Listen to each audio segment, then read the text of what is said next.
Hello, and welcome to the next part of our meditation series on how to meditate or learn how to meditate. I am Gabriela of CNA Yoga, and today I am sporting my Ernie shirt. So if you watched the previous video, you saw I have Bert, now I have Ernie.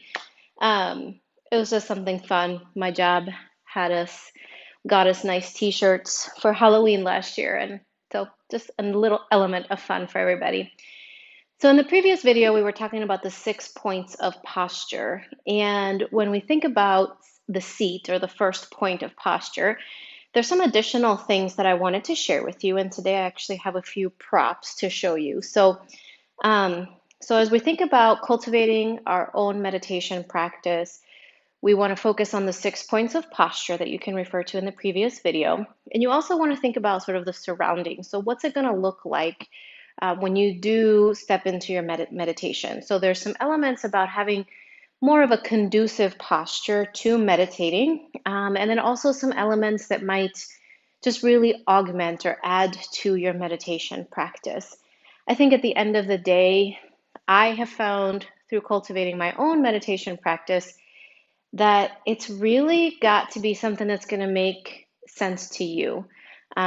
Now, that's not to say that there's some days that the meditation that you have chosen is going to feel challenging because you're really trying to push through or move through something kind of big. So it's not to say that those days you can just kind of like, oh, throw that aside and then completely do something super easy. Because a big part of meditation is really helping you peel back the layers, helping you remove things that no longer serve you, helping to cleanse and purify the mind, um, and really work with your thoughts. So I wanted to share a couple of different things. When you meditate, it is very common for your body temperature to change. Usually that means that people tend to get colder. So you may want to think about having a blanket that you can, wrap around your legs, or maybe it might feel better to just have, something around your shoulders. I know that different places sell meditation wraps or shawls, and just really depending on what feels good to you, you can either, buy something like that, or you are welcome to grab a blanket or get some socks, or maybe just put some warm clothes on or layers. Layers can be great because until you kind of understand how your body is going to regulate itself when you do meditate, you might want to easily be able to take a layer off or put a layer back on. In the previous video, I also mentioned the idea that when you do sit in a cross-legged position, that sometimes, depending on your body type, your knees might end up flaring up. So when you do that, it's just not going to help, with that feeling of setting a nice, comfortable space for meditation. So you can use a few different tools. Blocks is the one that my eyes went to. So these are just yoga blocks. The nice thing about these is you can see that there's a lot of different ways that you can rotate them. And then if you have two of them, you can adjust the height in different ways. So if your knees do tend to, let's just say, flare up, because that's a pretty common thing, you can put some blocks underneath it to prop them up. And so then that just kind of allows you to surrender, right? To allow the gravity to work its magic, but also to have the support, especially if you can't reach the support of the ground. So bring the ground up to you.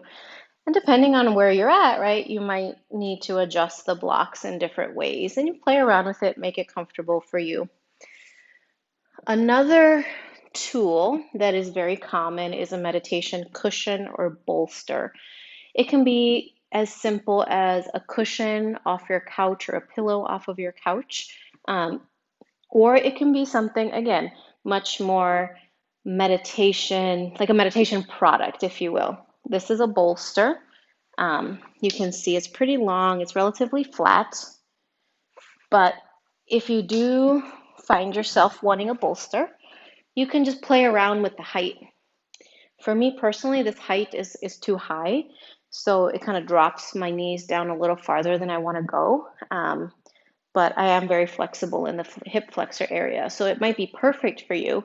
Or you can wrap up, roll up a blanket or add a couple different blankets so that really have a flexibility of the height. I know that there's a lot of different kinds of meditation cushions, round, big, smaller, moon shaped, this bolster shape. So if you have the ability to maybe go to a shop or go to a yoga studio that might have a variety of these cushions, then that might be a nice way for you to try different things out. Otherwise, you can always just try ordering something, and of course, make sure that you can return it if it doesn't work for you. So you really just want to play around with different things until you can find something that feels really comfortable to you. And as I sit here, actually, it's starting to feel really comfortable, so maybe I haven't given it enough of a chance to meditate in this position. But generally, for me, as I've mentioned before, this seems to work fine. I also brought a chair because yesterday we talked a little bit about, or the previous video, we talked a little bit about um, meditating in a chair. So there are going to be a few little differences. As you meditate in a chair, depending on how far back the back is, I guess, you may find yourself sitting more towards the edge of the chair so that your legs are at this 90-degree angle, feet firmly planted on the ground. And then this allows you to have a really nice straight posture, but let's say elongated posture. So you may want to play around with the type of chair that you use as well if this is more comfortable to you. And again, if you watch the previous video, you'll see that when you get yourself comfortable, then you can figure out what to do with your hands, and so on and so forth. Also, you might have a chair where it feels really good to allow yourself to rest on the back. But honestly, right now, I am kind of leaning back a little bit, so that's probably not going to be the most ideal. So you're definitely going to want to try and move forward. Sorry, a little moth just flew by. So, um, so really just play around with it, but know that sitting in a chair is most certainly a great way to meditate as well. So you just have to figure out what works best for your body. And at the same time, know that there are options for you because there might be days where, let's just say maybe you're a runner and you did a really huge run the day before, and this position, like sitting cross-legged, just is not comfortable, but you want to keep your meditation going, so you know that maybe a chair would work for you that day. There's parameters and there's guidelines, but honestly, at least from where I sit, the whole point is to cultivate your own meditation practice. So I do want to share one note about music. In Kundalini Yoga, which is the primary type of yoga that I teach, there are specific mantras that are set to music. And so we use those, and some meditations will actually prescribe specific mantras that you can then, look for the various artists who sing those mantras and then incorporate that into your meditation. I know sometimes there are certain sounds, binaural beats, um, solfeggio frequencies uh, that might work really well for you. And I know YouTube, and I'm sure like iTunes and your favorite place to listen to music or stream music, if you start looking some of these things up, you may find, for example, I know on YouTube you can find some music that might be attuned specifically to one of the chakras.